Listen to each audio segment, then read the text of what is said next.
Hi, good afternoon. Today is the first time I've used our sun oven this year.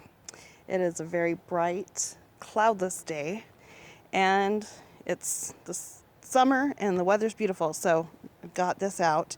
Um, just wanted to state that this cooker cooks with the sunlight. Therefore, if you have a really cloudy day, it is not really going to cook very well for you at all. And where I live in northern Utah in the winter, it's usually very overcast. And I thought about getting it out in the winter, and every time I thought about it, it was just too overcast to even bother. I knew the food would not cook. So it's not a very good option as far as solar cooking in the winter where I live, but it all depends on where you live and the weather on that day. So today it's warm and cloudless, so it's a perfect day. And you could use it in the winter where you live as long as it's very sunny. The ambient temperature outside does not matter at all. So I took it out of storage, and this is actually the All-American Sun Oven is the one I have, okay? I took it out of storage and it was very dusty even though it was in a box. So all I did was get out some window cleaner and a cloth, and I cleaned all four of the reflectors on the inside. And I also cleaned the inside and the outside of the clear window on the oven. And the inside cooking chamber was actually very clean. I've only had to wipe it out a couple times total.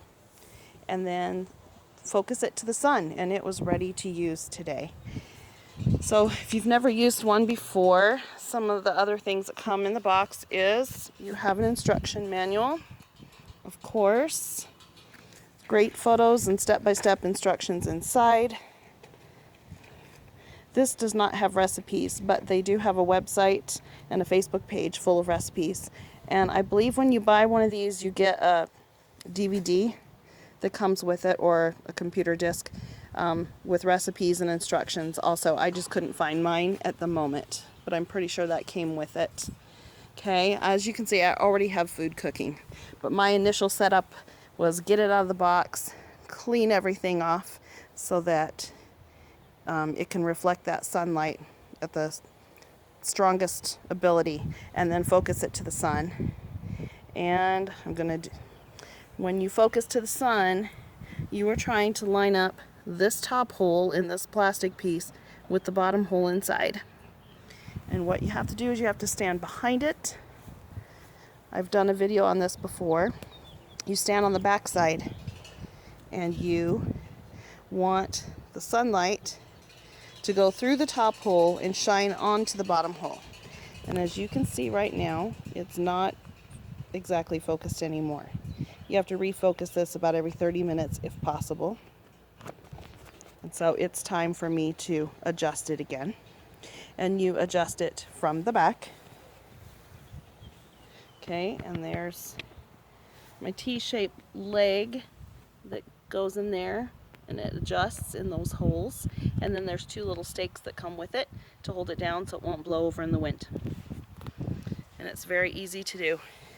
If for some reason you're going to put food in here and leave it for the afternoon while you go run errands or you're camping or hiking, you can do that without any problem.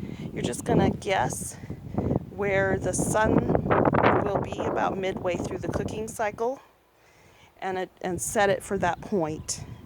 Okay? And it can cook for hours and hours, and supposedly the food never burns inside. But if you're home, like I am today, I can come out every so often and just adjust it. So the stronger the focus of the sunlight is, the faster it will cook, and the hotter the temperature. And that's it.